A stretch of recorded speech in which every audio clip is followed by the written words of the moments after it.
Back to the breaking news. President-elect Trump has agreed to pay $25 million to settle 3 lawsuits against Trump University. The deal will keep him from having to testify in a trial in San Diego that was set to begin on November 28th. It is also a 180 on his earlier position on settling the suits. Joining me now, Trump biographer Michael D'Antonio. He is the author of The Truth About Trump. Also back with us, CNN legal analyst and former federal prosecutor Laura Coates. And Laura, you know, the fact that Donald Trump decided to settle now, it's a big concession. It's a $25 million concession, especially given that he's always denied any wrongdoing and continues to deny any wrongdoing. It is a concession, but it's less than the original suit that he was actually issued against him. He was sued for over $40 million, so it's a little bit of a bargain for him. But the reality here for him is that, look, this would have dragged out in court. It would have dragged out through depositions. There is not just the financial struggle is a loose word for what Donald Trump has to pay, have to deal with, but also it's the idea of having to be deposed. No sitting president has ever been deposed, and his trial was started to set out next Monday. So the idea that he has this burden off his shoulders actually clears the path for him to say, listen, I always told you about my conflicts of interest. I would never subordinate the country under my actual business dealings. And this actually demonstrates just that. Is $25 million just for those of us who don't deal in sums this large in civil cases like this? God, no. I hope not. Is it a lot of money? You know, for the settlement, no. We're talking about 6,000 actual lawsuits. 20 million are going to go towards the California people, 3 million to New York people, and then 1 million in fines. And that's really the issue here. It's an actual punitive damage that's given to Donald Trump, saying, listen, we know there was a hustle that went on here, and you're admitting that you were not really a university in the sense you've actually promoted for us. And so in that respect, it's not a lot of money, but it is very, very telling.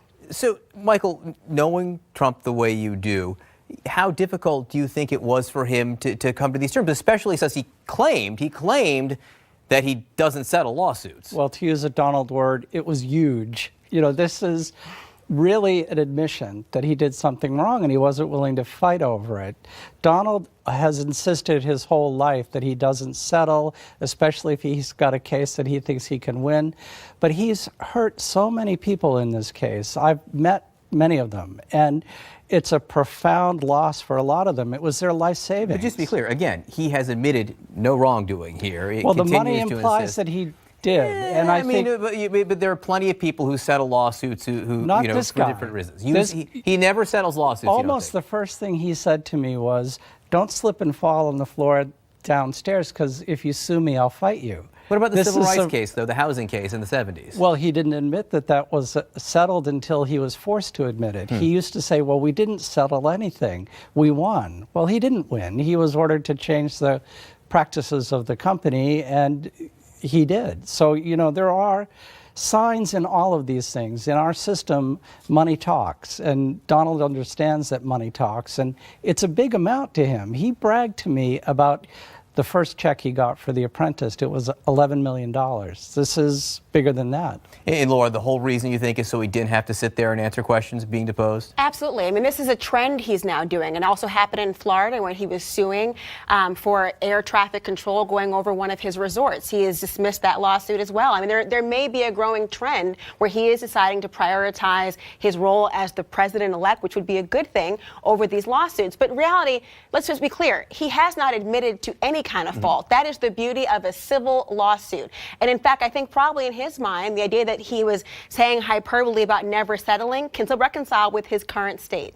So, Michael, you know, we're talking about Donald Trump is settling matters with his business empire here. Last night, he met with the Prime Minister of Japan, Prime Minister Abe, and in the room, for at least part of it, maybe all of it, we don't know, was his daughter, Ivanka Trump. You know, and a lot of people have been wondering, will he separate himself from his family business interests? Will the kids be involved in the governing? And there she was in that room. What did that tell you? I think it's very difficult for him to pull back from these family advisors.